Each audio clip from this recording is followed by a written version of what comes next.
Emperor Dornkirk is probably one of the more interesting big bads in anime. Certainly one of the more interesting ones to come out of the 1990s.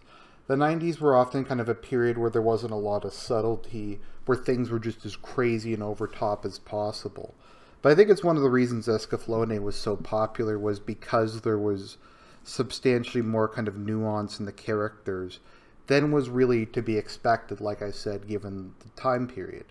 And Emperor Dornkirk is a good example of this. To some, he's a genocidal maniac with a god complex. To others, he's a savior and an idealist who only had the best of intentions for the world. The truth probably lies somewhere in between, and that's always the mark of a good villain. I think it was a special on the greatest villains in fiction, and when they were doing the countdown, I think Magneto was 3 or 4, and for him they said the best villains often will have traits that make them almost a hero, but not quite. And kind of an example of this might be Gul Dukat in Deep Space Nine, because Gul Dukat had a lot of positive things. He was charismatic, he was a military genius, despite it being largely fueled by his own narcissism. He did, I think, have a genuine love for Cardassia, etc. So he's likable and he shares a lot of traits with the main character, but he's still clearly a villain. And Emperor Isaac Dornkirk is very much like that. So let's get into it. So people claim that Isaac Dornkirk is loosely, possibly based on Sir Isaac Newton. No, he's obviously Sir Isaac Newton. It's A, his name is Isaac. B, he discovered a force while on Earth that determined the laws of physical attraction between objects. The laws of nature that govern the attraction between things. He's interested in kind of all this esoteric stuff. He refers to practicing alchemy to try to make lead into gold. He's a scientist. He's kind of a megalomaniac. There's so many things. The flashback scene with him clearly shows him like during the era that Isaac Newton would be in. So yeah, the villain of Escaflowne is Sir Isaac Newton. And I could just end this profile right now, and it would just be awesome, because you got to give them credit. They had the balls to go all out, and that's something I think a lot of people like about this show. And I'll do an actual reaction review of Escaflowne later, but they took a lot of chances with it. So I think to best understand Emperor Dornkirk, let's go through his life. So, as I said, on Earth, he was a scientist who practiced alchemy and spent his life trying to understand the secrets of nature. Now, Isaac Newton's deep religious beliefs are not really explored in this, but Dornkirk has extremely strong has a very strong need to know how the universe works, how it functions. Is there an order to it? What is the underlying nature? He has a need, an obsession to understand this. And so while on Earth, he in his mind at least largely solved the issue of how the universe moves in a physical sense. And to a certain extent, he was right. My understanding is Newton's law of gravity is useful in like 99% of cases, and there's only a couple where you need to adjust for general relativity. Like I think, and I'm just kind of just out of memory, I think if you're sending like an object within the solar system, you don't even need to use general relativity. Gravity works fine. The fact that we still use his theories, I think, shows that he did get most of it right. So as he kind of, after he solved that, he began to look at people from a scientific perspective. And kind of that combined with his alchemy and kind of esoteric beliefs, he believed that there were these fundamental forces of nature, these abstract and spiritual, I guess you could say, fundamental forces of nature that applied to people. That destiny wasn't just a concept, it was a force. Be it like the zeitgeist, or be it just a completely impersonal physical force like gravity. He became convinced that destiny, fate, and luck were all the result of a fundamental force that underlay the universe. And he spent the rest of his life searching for this, but was completely unsuccessful. Upon his death, his desire to understand the secrets of creation were so strong that when he died on Earth, he was transported to Gaia. On Gaia, he showed up in the land of Zybok. I'm probably not pronouncing it right, but there's different pronunciations. There's Zybok, and then there's Zybok. And it was the most poor, desolate part of all of Gaia. The people there lived barely, they were like subsistence level. They had virtually no agriculture. They didn't have cities or towns or buildings. They lived an absolutely wretched, miserable existence. So obviously Gaia is a little different from Earth because there's magic. But so Newton was able to combine his scientific knowledge with magic and kind of make magic technology and stuff. And he taught them how to build machines, how to make buildings, how to do all these things. And they made him kind of their god emperor or their scientist emperor. And he brought them out of the Stone Age. And we don't know how long Isaac was on Gaia, but Zybok transformed from being the poorest part of Gaia to being the only industrialized nation on it. They built factories, they built lights, hot and cold running water, very similar kind of living standards to, I guess, it's Magitech, so it's kind of completely different. But the rest of Gaia lives in like late Middle Ages, whereas they live a largely modern standard of living. He also built incredible war machines, and Zybok became the most powerful country on all of Gaia, able to basically beat all the others, even if they formed a coalition against them. So, once again, we're kind of getting into the complexity here. Well, Zybok would eventually become a military juggernaut, and he'd eventually go to war against most of the other great powers. At the same time, you can't deny he did a lot of good. He took an absolutely wretched people and he raised them up to become truly great. He gave them a future where they had none. So did he do this out of his own ego? Kind of like what Doctor Doom did? Where he ruled, I forget what the country is in Eastern Europe, but he turned he took it over, he inherited it, and out of his own ego, he made it like the wealthiest country on Earth, just to show, because he didn't want to rule a cesspool. So is it because of that? Did he have a genuine desire to help people? Was it out of a sense of noblesse oblige, maybe? That he viewed himself as the superior being and he had his duty? We aren't entirely sure.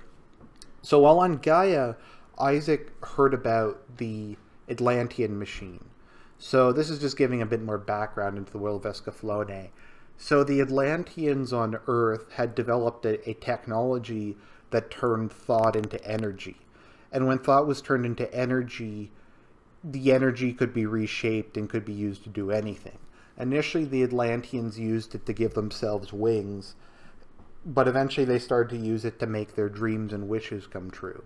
However, we aren't entirely sure why. The machine was unstable and destructive, and the Atlanteans created Gaia from the last bit of their will, and went there along with the remnants of their machine, their fate alteration machine. So, Emperor Isaac finds out about it, and he believes if he can reverse engineer it and kind of go and look at all the Atlantean technology, he will at last solve the secrets of creation.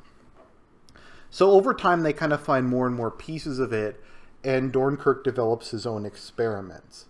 So there's a lot of kind of interesting technological things we see in Escaflowne.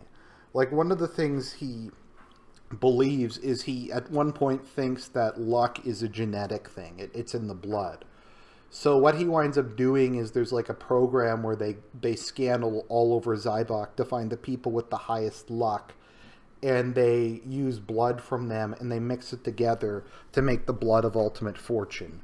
And at one point, I forget their names, the two cat girls, they replace their blood with the blood of ultimate fortune, and it makes them basically invincible in combat. Just other Gaimelis just explode around them. They break down. There's just nothing that can beat them. Although eventually the blood replacement, their body's rejected and they die. But that's kind of like an interesting piece of fate-based technology. He builds the destiny prognostication machine that allows him to see the future. And he does all kinds of other things. There's like, as you can see in this picture, there's like a long-range projection screen he comes up with. He builds the Zybok floating fortress, which is literally a castle with an anti-grav thing in it. And like before there was airships, but they're literally just like a Age of Discovery sailing ship with wings. But he built giant castles that floated, and he built Gaimelis that had stealth cloaks and anti-grav devices on them. So he built a destiny prognostication machine. He also built all kinds of other fate-based and luck-based technology. Throughout the series, we see him in this giant machine. My personal belief is that it's a life support machine because he's so determined to stay alive to see the completion of his dream. And that's kind of one of the big themes of Escaflowne, and he really embodies it, is that wishes come true and that will shapes reality. And his will to kind of discover the secrets of creation, then eventually to see his dream come true, are so strong it allowed him to cheat death multiple times and to live far longer than a normal human possibly could.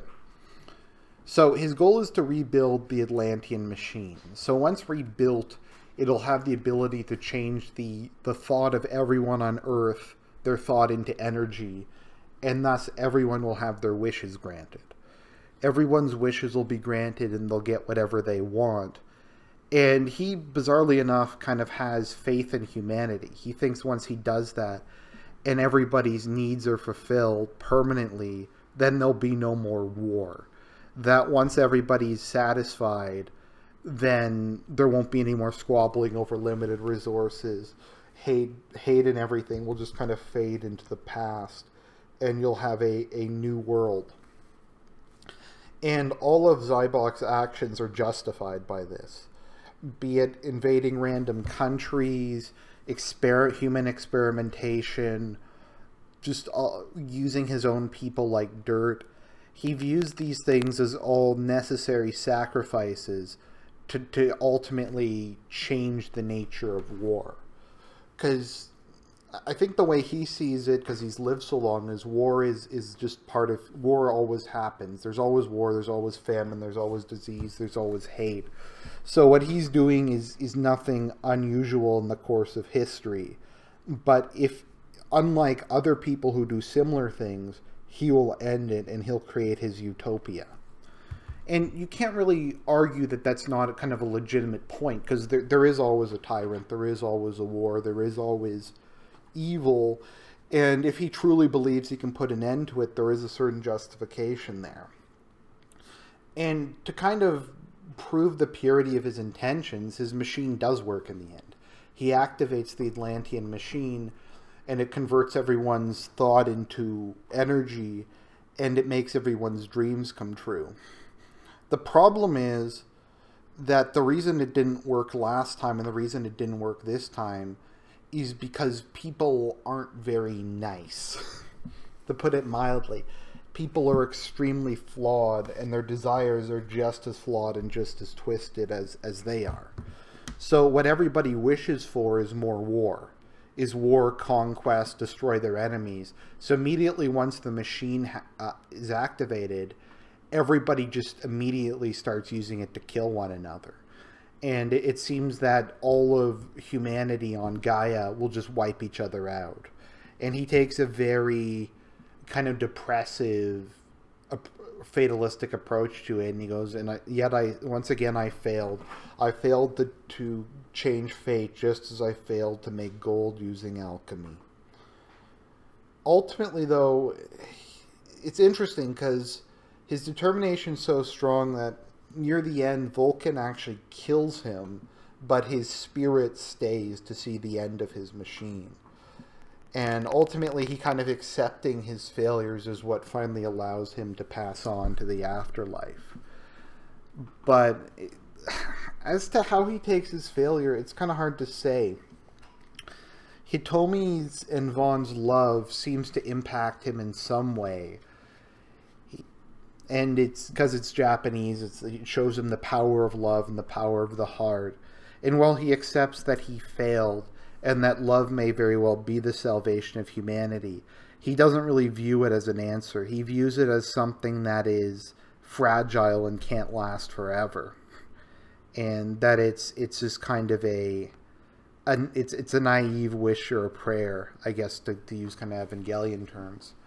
But ultimately, he can't really think of anything better, and his time has run out, so he just allows himself to go to the afterlife. I don't know if I necessarily find the end of his character arc satisfying. I think what they were trying to say is that his attempts to change fate, much like Hitomi's, ultimately were self-defeating, because throughout the series, Hitomi keeps trying to change fate, and whenever she does it, it has unintended consequences. And much like that, his intentions, however noble, had horrific consequences for most of Gaia. So that's kind of how I feel about Emperor Dornkirk. He's a very, like I said, he's a very interesting character. Definitely kind of one of the, like I said, he's kind of uniquely kind of complex for a 90s person. It's nice that he had a flashback episode. I would have liked to kind of find out more about how he built up Zybok in kind of the early years, but I guess kind of the mystery is part of what makes him interesting. So he kind of remains the opposite side of Hitomi and like Vaughn and Alan and Malerna's idealism. They kind of believe that love and understanding will eventually save the world, whereas he believes direct action, force, and science will save the world. So that's kind of a theme you often have in anime. It's kind of this Buddhist idea versus this kind of a more Western empirical idea. But that's my thoughts on Emperor Dornkirk. I hope you enjoyed the video. There'll be more to come on Escaflowne. I'm just finishing off the series with some friends of mine. I did watch it back in the 90s, but I'm rewatching it, so I'll talk to you guys later.